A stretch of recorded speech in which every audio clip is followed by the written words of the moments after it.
we need to start off by eating a little bit of crow here. I promised this on Twitter over the weekend. We did not consider Colorado seriously beating TCU or even threatening to beat TCU. I took them to cover the 20.5 point spread because I felt like that was a large number for a team in TCU that's breaking in a lot of transfers, just like Colorado. And so I figured, well, maybe that's something that keeps it close in the end. But even then, I didn't expect Colorado to hang with the Horned Frogs the way that they did and ultimately beat TCU, last year's runners up, 45-42 in Fort Worth. Guys, the story was Shedeur Sanders and Travis Hunter Jr., right? Shedeur sets a program record 510 yards through the air, 4 touchdowns on the day. And Travis Hunter, all he did was play 129 snaps. He played both ways as cornerback one. He also played as a wide receiver, had 100 yards receiving in the game, an interception on defense. Trey, let's start with you. I mean, this was something almost as unexpected as another upset that we'll talk about a little later on the banks of the Brazos, but Colorado actually did it. I said over the weekend I might have to retire the take that you can't just slap 80 college athletes together and form a winning team, because USC did it for the most part last year, and it's only week one, but Colorado beat TCU fair and square.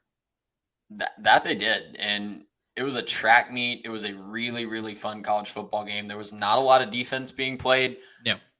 Look, I expected more out of TCU's defense. I thought that would be what ultimately led them to victory in this game. I thought that would be what ultimately led them to cover the large point spread in this game. I thought it would be close for the first half, but TCU would ultimately be the more talented team, the more experienced team, the more cohesive team. And, like you said, that just turned out to not matter, because it's all about who can you get on the field. And on Saturday on the field, Shedeur Sanders and Travis Hunter were by far the two best players, maybe not even just in Fort Worth, maybe in the entire country, that we saw on any football field on Saturday. So I'm really excited to see. I'm still tempering expectations a little bit. It's a long season. You can already see the cracks, and you can already see what could potentially cause Colorado to not meet what are going to be extremely lofty expectations after this one. But for right now, let's just talk about this game. The offense, it was so fun to watch. I just kept commenting to you guys while we were watching. The scheme looks so fun. They're getting guys open. They're getting guys in space. They're putting the ball in the hands of playmakers. Shedeur's making amazing decisions. You can tell that he's the prototypical coach's kid, right? He's making all the right decisions, getting the ball in the hands of the guys that need to have it in their hands. And TCU had no answers in that second half. Every time that Colorado touched the ball, you just had the feeling that they were going to score eventually. They were going to find a way. Didn't matter if it was fourth down. Didn't matter if they had a third and long. They were going to find a way to convert that, and they were going to march down the field and score, probably on a really big play with some busted tackles and busted coverage. So TCU, just plain and simple, had no answer for what Colorado was throwing at them. I know Colorado didn't really have a lot of answers for what TCU was throwing at them offensively, but at the end of the day, Colorado threw the bigger punches. Colorado withstood the storm. TCU tried to come back furiously.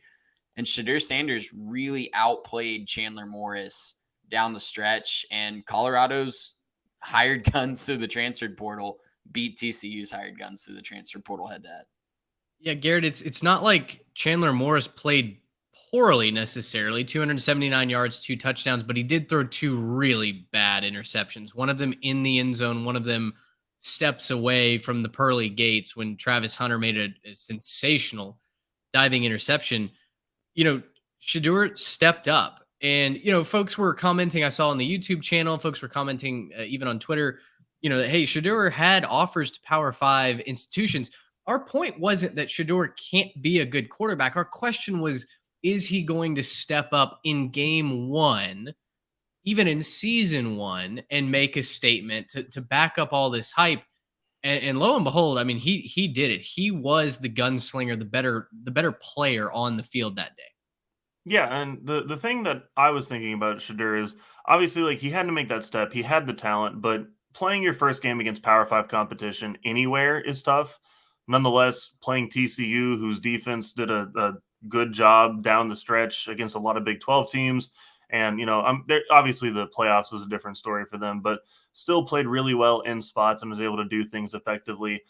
Shedeur Sanders was just better, flat out. Like, that's all it really comes down to. If you look at the numbers, 55 rushing yards on the day for Colorado, but 510 passing yards. And that's kind of an insane number, obviously breaking the record there. But when you really looked at it too, it wasn't so much that it was just airing it out the whole time. He just knew what to do and let the playmakers do their thing. If you look at his QBR, it wasn't tops. I think it was like 12th or 13th or something like that coming out of the day. And certainly not bad. But with that many yards, you'd expect a lot higher QBR. It was because he was getting the ball to guys in short situations and letting them run with it. He was just letting the guys run with it. A lot of missed tackles for TCU. Not a very good job defensively catching up with what they had going on. But it seems like they just knew who their playmakers were, and Shedeur was able to go out there and distribute the ball. So fantastic job by all of them. Like Dion said at halftime, he is him. And maybe if he connects it on a couple more of those deep balls that had the Heisman in his crate, okay, whatever, that's fine. You can say all that. I'm not going to say he's a Heisman candidate, but look, start off with 510 yards in your first game. You're going to pad the stats. Go do it against somebody really good. We thought TCU maybe had a good defense, maybe not, but go do it against someone like USC or Oregon in a couple weeks, and then you're going to start getting your praise that you deserve. And I think that we all have to kind of acknowledge when we were wrong. We were kind of wrong on this one. We didn't think he'd make the jump as fast as he did. I think we all thought he had the talent in there, but I don't think any of us thought he was going to make this jump in game one. He looked amazing. And yeah, again, Travis Hunter, fantastic game for him as well. I think Jimmy Horn was the other wide receiver who had a fantastic game too. So really good across the board. Not a whole lot to say about that. Colorado absolutely took care of their business. TCU did about what we expected them to do, but Colorado was leaps and bounds ahead of where I thought they would be right now. 4 receivers for Colorado had 100-yard days.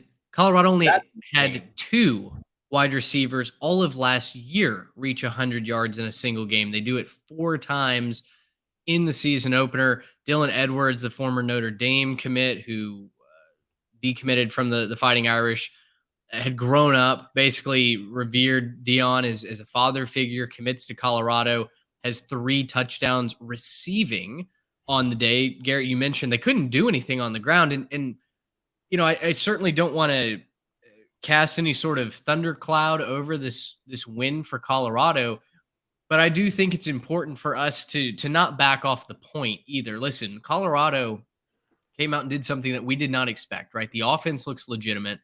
I do wonder a little bit about the defense. They couldn't stop TCU for the vast majority of that game. Now they did get some key plays as the field shortened.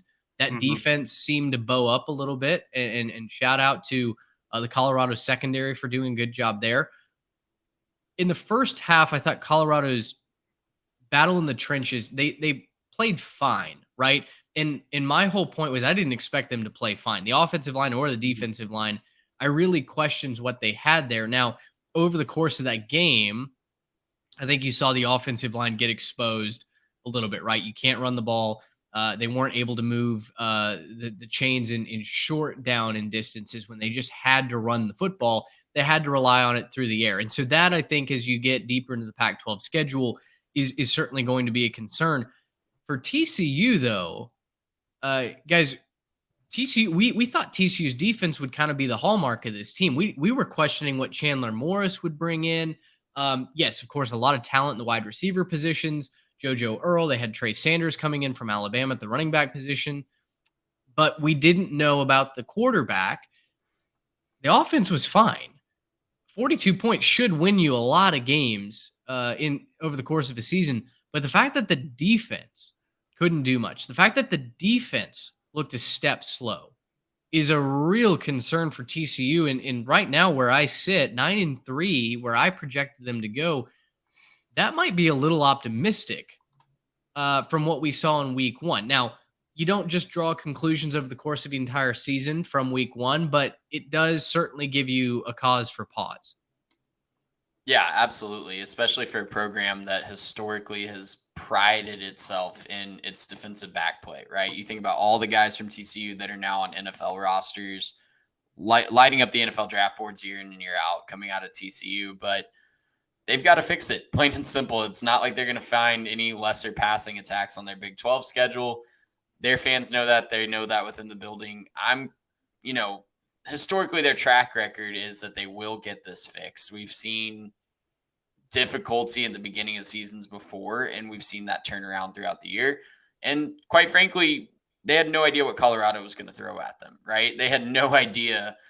If you're just playing devil's advocate for TCU, it's really hard to come into game one with basically no film on a team that you're going to be facing. They had no idea what they were going to be facing. They had some scouting reports on individual players maybe, but schematically with the pieces that they had, there was just no way they could prepare for what they saw. The in-game adjustments left a lot to be desired as well. So I'm not letting the coaching staff completely off the hook, but yeah, I think brighter days could be ahead for TCU, but they've really got to hit the ground running starting now. TCU didn't run the ball very effectively. They needed to. I think earlier I was expecting them to lean on the ground game a little bit more, and Kendall Briles decided to keep airing it out. And eventually TCU fell behind the chains one too many times and just couldn't keep up with the Colorado offense. Gracious, how about